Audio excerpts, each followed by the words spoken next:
and welcome back to Visions. I'm Mirella Rich. If you've just joined us, we're here with Di Hirsh, who runs a women's conference at the Jewish Christian Muslim Association of Australia. Welcome back to the program, Di. Thank you, Mirella. Now, can you tell us, what are some ways other religions who maybe aren't part of the Jewish Christian Muslim group can get along as well? Like they could be Buddhists, they could be from all other denominations. Well, I think there's scope for people, whatever their background is, to get together and to try to learn about other people. And actually, I know that most of the councils around Melbourne have interfaith or intercultural groups that so they can possibly go to their local council and see what's happening in their area and get to know other people. And there's always things, there's intercultural activities on all the time.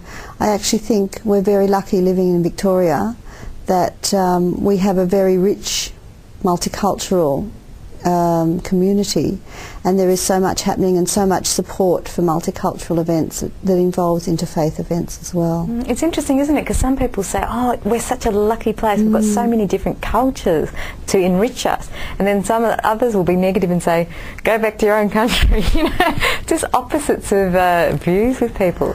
Well, it's only education though, isn't it, and knowledge, and getting to know people that you become more enriched by other people. But you do need that encouragement from government level and whatnot, and I think in Victoria we do have that very much. I know I've been speaking to a number of people who say that it's even much stronger here in Victoria than in other states, and we can show the world that multiculturalism works, and it works very well. And so many people are positive about it, like really from their heart. We've got so much. They mean it.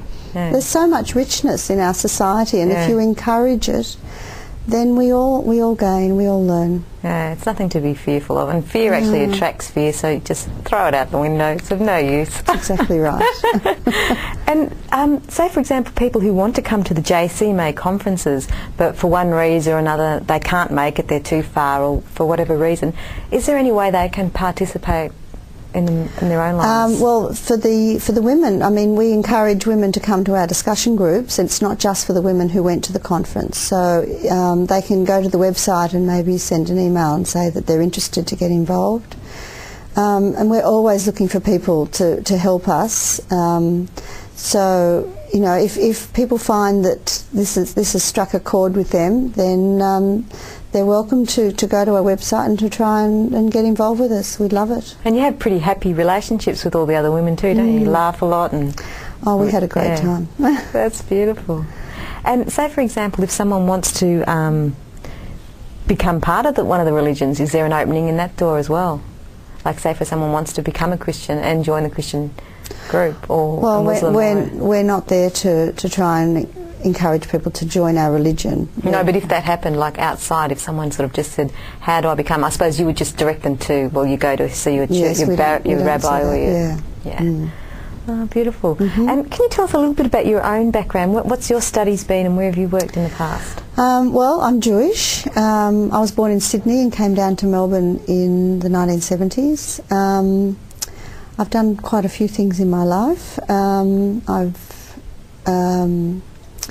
I've been a maths teacher, I've been a computer programmer, and I recently have been teaching linguistics at university. I've done a master's in linguistics, and now I'm currently working in research in linguistics with a rheumatologist, and we're working on improving patient information that is given to them in a written form. Oh, okay. So, but I think the interest in linguistics gives me an interest in people from different backgrounds too, from different languages and that sort of thing. Yeah, and also the idea of the linguistics is to make things clear and understood. That's right. Yes. And in the Jewish Christian Muslim Association and in the women's group, that's what you're trying to do, is break down those barriers. That's right. Make things clear. And communication is a very important part. I mean, linguistics is all about how do we communicate and how can we communicate better.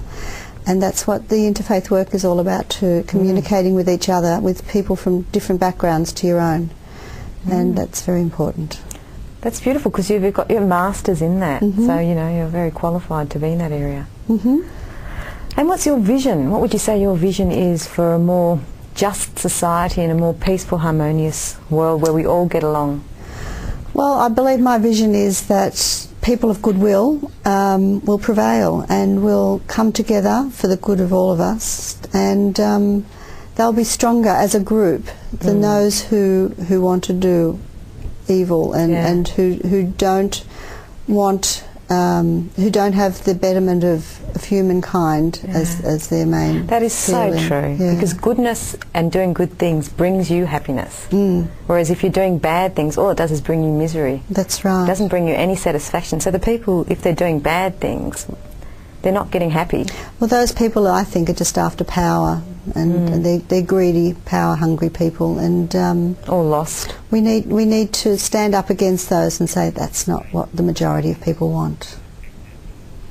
And how would you say your own faith and your own beliefs have helped you in your life from your own experience? Well, I have a very strong faith, although I wouldn't say I'm a very strongly practicing Jew, but I have a traditional background, and I believe it's given me that love of wanting to care about other people and to look after the world. One of the strong beliefs in Judaism is tikkun olam, which means to heal the world, and that's one of the important aspects of our faith. And it's in other faiths as well, but I think looking after those in the world who need our help is very important. And going back to like people who do things that we see as bad, or that really do bad things like rob and steal and kill and that sort of thing, sometimes I think even them haven't had the guidance, they haven't had the love, sort of really, they haven't felt very important, they haven't felt loved and guided. It's true. Because if they felt loved and guided, they wouldn't want to hurt anyone, because it wouldn't be in their heart. Yes, so it's often striking out at the world because of what's happened to them. Because they're angry, they're throwing their tantrums, because like nobody loves me, nobody cares for me. So it's so important for everyone to believe they are loved and they are cared for. That's right. And sometimes if no one else tells them, they have to tell themselves. Yes. It starts from us actually anyway, doesn't it? It starts from inside your own self, that's right. Can't change outside, it's got to change inside. Thank you so much for coming on the program. That's a pleasure, Morella. And good luck with everything for the women's group and the JCMAA. Thank you. You've been watching Visions. I hope you enjoyed the program. Our guest was Hirsh from the women's group of the Jewish Christian Muslim Association of Australia. And I'm Morella Rich, and I'll see you again soon.